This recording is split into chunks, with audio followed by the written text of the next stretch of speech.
Hi! Today's lecture is about Paglandas sa Wika, Notes on the Filipino Language. And what it is we're trying to follow the route the Filipino language took from the time when it was called Tagalog, then it was called Filipino, and then it was called Filipino. Let's go! Okay, so this is our outline. We're looking at, number one, the brief history of the language. Then we're looking at the script more closely.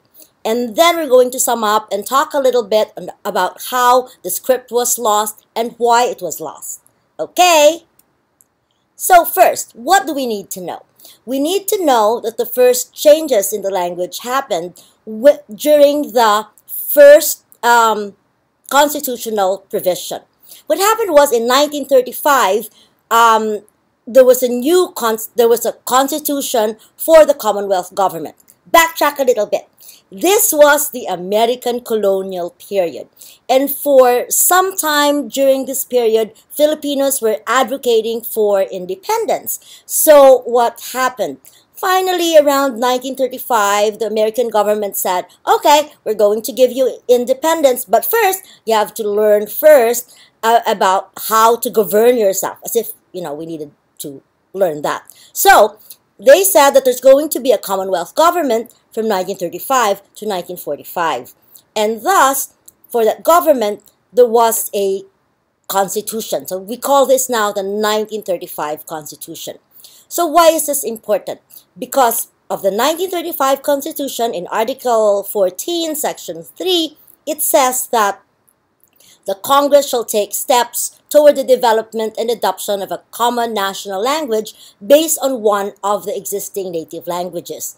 Unless otherwise provided by law, English and Spanish shall continue as official languages.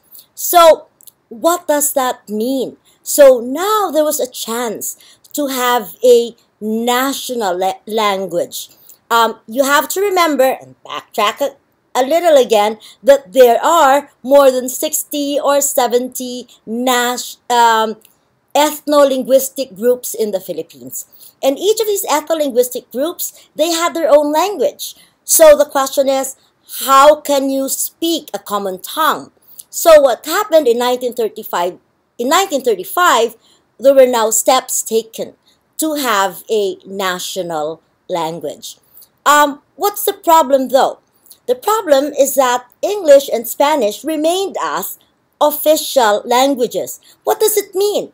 It means now that in official documents, or for example in courts, Tagalog at that time, which was chosen, was still not the official language. It means that if you were to testify in court and you can't speak English, then what you're saying needs to be translated, even if the judge or the other lawyers or everyone else can actually understand Tagalog or the language that you're speaking.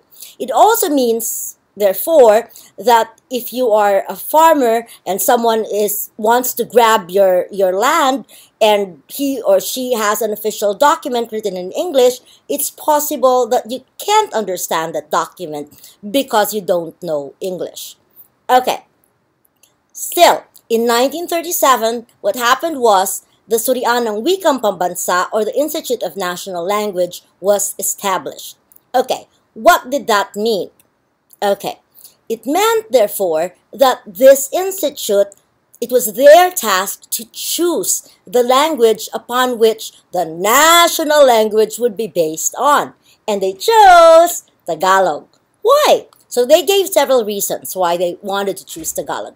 Number one, Tagalog is widely spoken and is the language most understood in all the regions of the Philippines. And you may understand, why is that? Why is it understood the most? It could be, a number of reasons. It could be because for a long time now, the Tagalog region has been the center of economic and political activity. And therefore, people did a lot of trade in that region or negotiated in that region and so had to learn the language of that region. Second, it's not divided into smaller separate languages as Visayan is. Now you might ask, what is Visayan? So actually, The Visayan languages are the languages of the ethno-linguistic groups found in Central Philippines. And so it's divided into, a lot of islands. So you have Cebuano, you have Aklanon, Capisnon, Ilonggo, Waray, and so on and so forth. Okay? Third, its literary tradition is the richest and most developed and extensive. And people ask, why? And it's because of the magazines.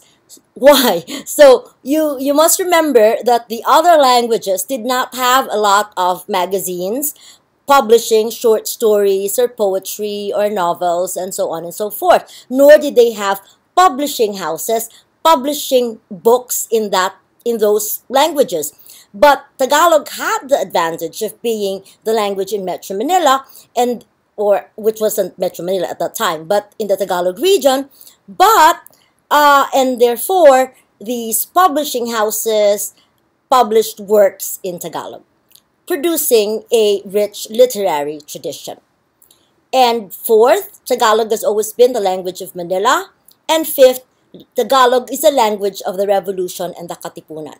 Why is this important?